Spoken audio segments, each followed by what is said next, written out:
রাজনৈতিক দল ফুটবল টুর্নামেন্টের আয়োজন করছে, এটা আগে আমরা খুব কখনো দেখি। সুতরাং এটা আধুনিক রাজনীতির যে একটা আধুনিক চিন্তা, এটা বোঝা যায়।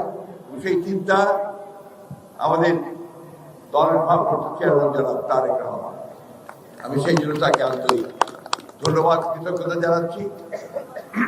একই সঙ্গে এই ফুটবল টুর্নামেন্ট যারা আয়োজন করেছেন, কাজ করছেন, তাদের সকলকে আন্তরিক ধন্যবাদ মোবারকবাদ জানাচ্ছি।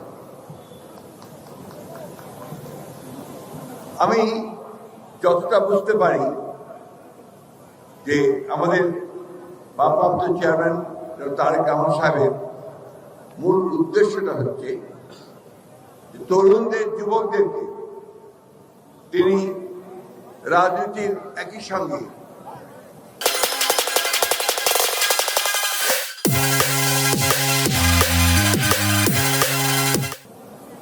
যে ক্রীড়াঙ্গনে তাদের যে পরিচালনা থাকা উচিত এবং এর সার্বিক যে সংগঠন, আয়োজন এবং খেলাধুলার যে বিষয়টা, সেটাতে জড়িত হওয়া উচিত, এটাই ছিল তার মূল লক্ষ্য। অর্থাৎ সত্যিকার অর্থেই তারেক রহমান সাহেব যে বাংলাদেশ নির্মাণের স্বপ্ন দেখেন, যে কথা তিনি বারবার বলেন, যে তিনি একটা সত্যিকার অর্থেই একটা অগ্রসর, সমৃদ্ধ তথা আন্তরিক একটি বাংলাদেশ নির্মাণ করতে চান।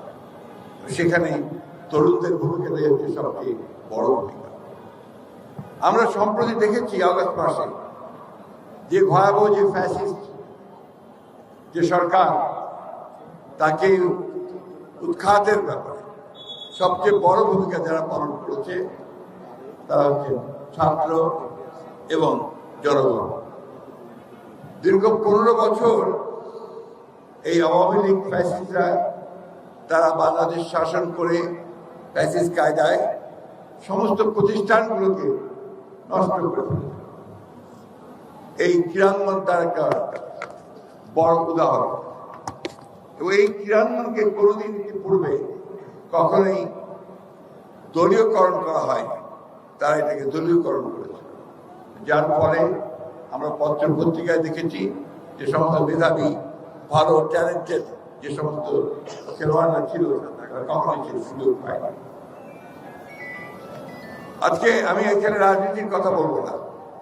আমাদের এই যে নতুন যে যাত্রা শুরু হয়েছে, এই যাত্রায় আমাদের ক্রীড়াঙ্গনে আমাদের যে জিনিসটা সবচেয়ে বেশি দরকার, সেটা হচ্ছে একটা অরাজনৈতিক একটা ঐক্য এবং মেধার চর্চা সবচেয়ে বেশি। সুযোগ যেন সবাই পায় এবং সেই সুযোগে যেন সবচেয়ে ভালো খেলোয়াড় বেরিয়ে আসতে চায়।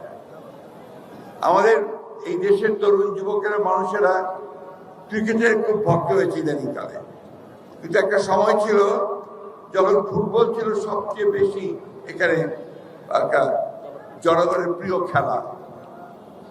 আমাদের আজকের সৌভাগ্য যে ঢাকা মহানগর উত্তরের যিনি সভাপতির দায়িত্ব পালন করেছেন, তিনি একজন জাতীয় ফুটবলার, জাতীয় দলের ক্যাপ্টেন। এটা আমাদের একটা বিরল একটা সৌভাগ্য।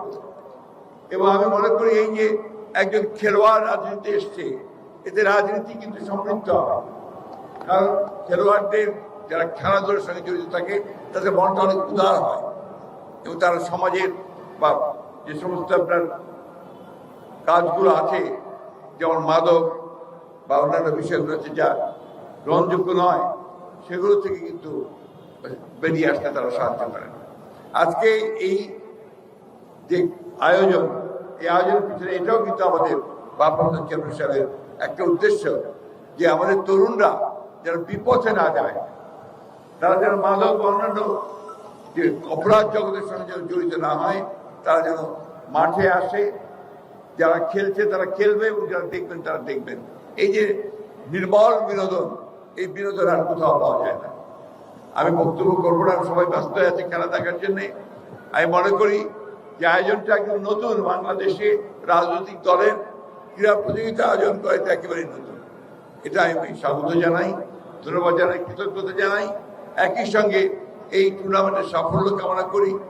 আর একটা জিনিস বলে শেষ করতে চাই, যে দেশটা আমাদের, এই মানুষ আমাদের যিনি দলের প্রতিষ্ঠাতা, যার নামে আজকে টুর্নামেন্ট চলছে, শহীদ প্রেসিডেন্ট জিয়াউর রহমান, তিনি কিন্তু একেবারেই এই দেশের সাধারণ মানুষের একজন নেতা ছিলেন এবং তিনি সমস্ত পরিবর্তনগুলো নিয়ে এসেছিলেন একদলীয় শাসন ব্যবস্থা থেকে বের করে। তার সময় খেলাধুলার যথেষ্ট উন্নতি হয়েছে শুনেছেন। আপনি জানেন যে আমাদের ভারপ্রাপ্ত চেয়ারম্যান তারেক রহমান সাহেবের ছোট ভাই, আপনারা জানেন, আরাফাত রহমান কোকো, তিনি ক্রিকেটে একটা বিশাল ভূমিকা রেখেছিলেন এবং ক্রিকেটের বর্তমান যে মানুষের যে উৎকর্ষতা সাধন হয়েছে, তার ভিত্তি, তার যে স্ট্রাকচার, অবকাঠামোর ভিত্তি কিন্তু আরাফাত রহমান কোকো সাহেবের হাত দিয়ে হয়েছিল, উপায় নেই। সুতরাং আমাদের সঙ্গে, আমাদের দলের সঙ্গে, আমাদের রাজনীতির সঙ্গে যে নির্মল বিনোদন, ক্রীড়া, সাংস্কৃতিক জগৎ, ক্রীড়াঙ্গন, এটার কিন্তু একটা ওতপ্রোত সম্পর্ক আছে। কালচারাল যে ডেভেলপমেন্ট, সেটা আমাদেরকে করতে হবে। তাই আমি আজকে এখানে আমাদের এই আয়োজনকে স্বাগত জানাচ্ছি, উদ্যোগ জানাচ্ছি এবং আজকে যে বোধহয় উদ্বোধন হচ্ছে এই টুর্নামেন্টের, না, এই টুর্নামেন্ট যেন আপনার সফল হয়, আমরা সবাই যেন সহযোগিতা করতে পারি, সেই ব্যাপারে আমি সবাইকে আহ্বান জানাবো।